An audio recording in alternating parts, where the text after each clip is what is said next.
Howdy! Welcome to Adventures with Kendall, and we're here in Pasadena to check out the famous Gamble House. The Gamble House here in Pasadena is an architectural gem within the city with a fascinating history. So let's tell the unique story of this lovely home. By 1900, the city of Pasadena had become the winter destination of choice for wealthy Easterners and Midwesterners fleeing the damp, cold, dark winters. In short, the area was a seasonal playground for the rich and famous. Theodore Roosevelt and Andrew Carnegie were among the visitors who regularly spent months at Pasadena's luxury hotels. Some wealthy visitors stayed on to build lavish permanent residences on Orange Grove Avenue. This road will become known as Millionaire's Row. It was during this time in the 1890s that David B. Gamble of Procter & Gamble Company regularly wintered with his family in Pasadena's resort hotels. His father was the co-founder of the company, and by 1907, David Gamble and his wife Mary had decided to build a home in Pasadena. Around the same time, in 1893, brothers Charles Sumner Greene and Henry Mather Greene arrived in Southern California to visit their parents. Upon finding ample opportunity for their abilities as architects, they decided to stay in the area. Within a year, they had established their own architect's office. En route to Pasadena, the brothers stopped at the World Columbian Exposition in Chicago. With its abundance of Beaux-Arts architecture, one exhibit that caught their attention was this replica of a Byodan temple that was expertly crafted by workmen from Japan and reassembled in Chicago. This Japanese influence would emerge in much of the works the Greenes would create in Southern California. Throughout their time in Pasadena, Greene Greene designed many homes within the city, as well as other parts of Southern California. They've also designed commercial structures, one of which still survives within downtown Pasadena. The Gambles purchased a site at 4th Westmoreland Place in an area known as Little Switzerland that overlooked the picturesque Arroyo Seco with views of the San Gabriel Mountains beyond. Another reason they chose the site was because it had a rustic setting and was physically outstanding and yet unpretentious in preference to a lot on the highly fashionable Millionaire's Road. Westmoreland Place was not and is still a quiet street, which fitted the Gamble's desire for a winter retirement home. During the construction of the home, Greene Greene used both the Japanese influence and the contemporary arts and crafts movement in the home's design. After the house was completed in 1907, David and Mary Gamble would live in the house until their deaths in 1923 and 1929 respectively. Mary's younger sister, Julia, lived in the house until 1943. The Gamble's son, Cecil, and his wife, Louise, lived in the house until 1946. The family briefly considered selling the home until a prospective buyer spoke of painting the interior woodwork white. Finally, in 1966, the house was given to the city of Pasadena. This was done under an agreement with the University of Southern California's School of Architecture.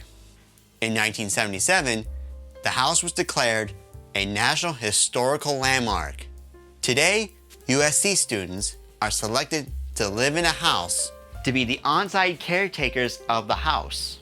The selected students are changed each year. With that said, let's start our fun adventure by taking a quick peek inside the Gamble House gift shop. There are fun things you can buy here related to the house itself. There are also fine items related to architecture, the arts and crafts movement, or the general history of the Southern California area, including the city of Pasadena. There are also fun little surprises as you walk through the gift shop. Of course, there is merchandise related to the Back to the Future franchise in this gift shop.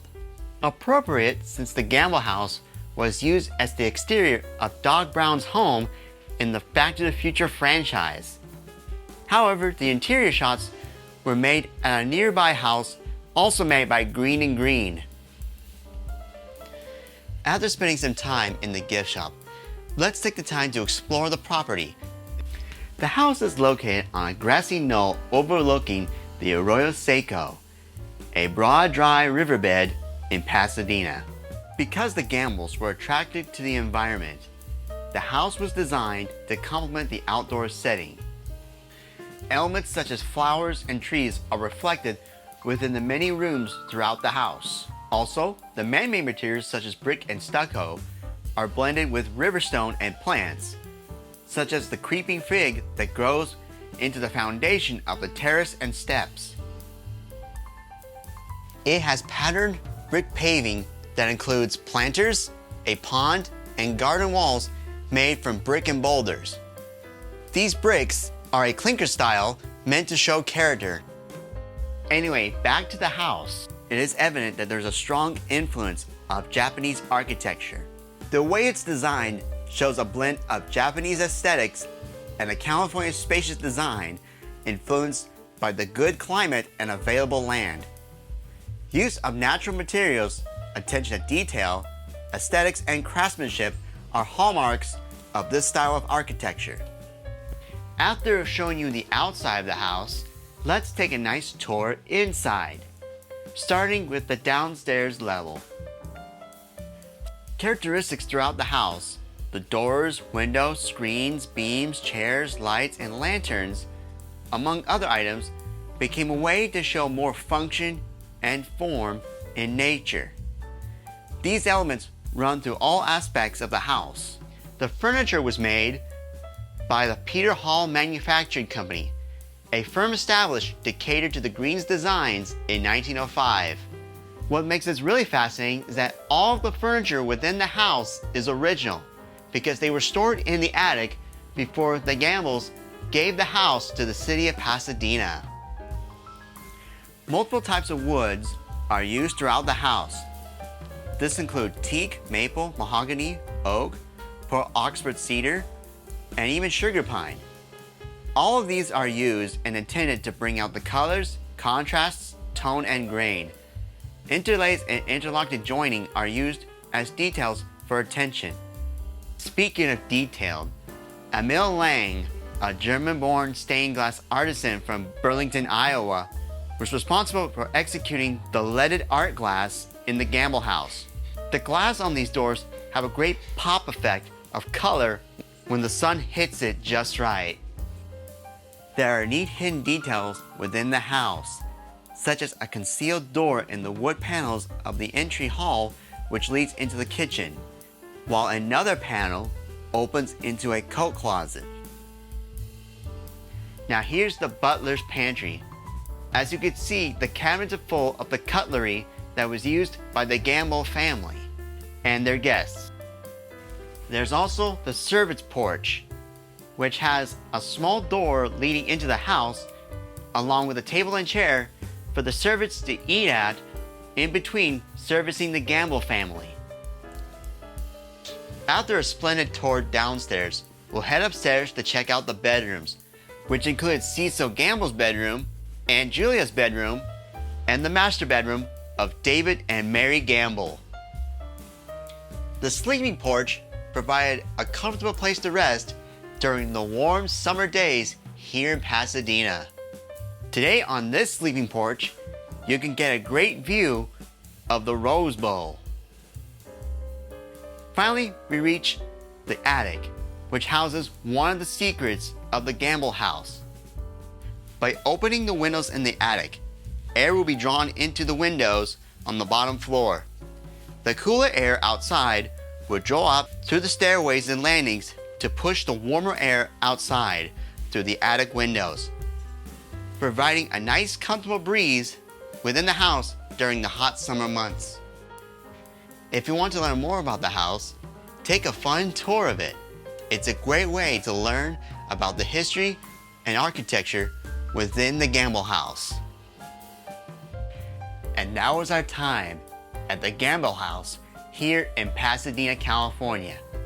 I hope you had a fun time learning about this unique example of architecture within Southern California. Well, that's all the time we have here, folks. See you later, and may your gifts bless the world.